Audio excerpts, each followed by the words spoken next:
बिस्मिल्लाहिर्रहमानिर्रहीम अस्सलाम वालेकुम। की हाल जी? ठीक हो? उम्मीद करता तुम सारे ठीक होवोगे। तो जेडे बीमार ने रल के दुआ करते हैं अल्लाह ताला उन्हें शिफा देवे। जी मोहम्मद इमरान तो तुम देख रहे हो मेरा YouTube channel daily Punjab 188, Facebook Imran IMC।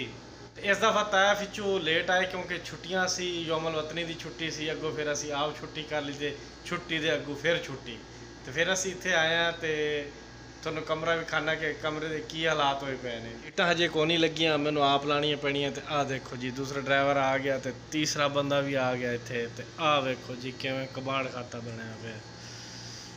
आला बंदा आया जी क्योंकि इहदा कमरे की सैटिंग हो रही है। साडे कोल मेहमान है फिलहाल, ये मुश्किल है तो मैं भी मुश्किल।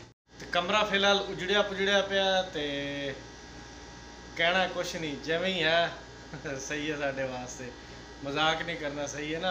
हालात बहुत ख़राब ने, समझा करो। हाँ जी, मैं बैठा बैठा सोच रहा सी कि जेडे पेपर लाने ने पेपर ला लवां क्योंकि फ्री बैठा ना।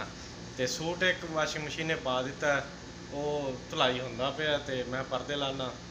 हाँ जी, ये आले परदे लाने ने। देखो जी कितनी लाइट आ रही है। मैं कहना जी ये चला देवां तो ये चला देवां, उतले तो ना लावां। चलो पहले दो लाने फिर चेक करते हैं की हिसाब किताब बनता है। हाँ जी, काले पेपर ला दिते ने, ते उतला हजे नहीं लाया। तो मैं कहना जी उतला भी ला देवां क्योंकि जी रोशनी तुम चेक कर रहे हो ना, बगैर बल्ब तो बल्ब को नहीं चल रहा, सिर्फ वो रोशनी आ रही है।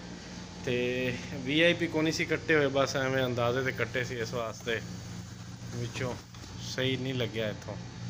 चलो खैर है जी। तो जिमें दरवाज़ा इहदा खोलो ना शीशा, तो गरम गरम हवा आती है।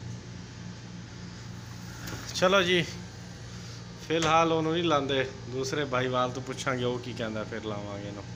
वैसे फ़र्क पै गया, दो तो लाने नाल फ़र्क पै गया, उतले तो अजे नहीं लाया। तो वीडियो बगैर बल्ब तो काली काली महसूस हो रही है। तो काफ़ी फ़र्क पै गया रोशनी का।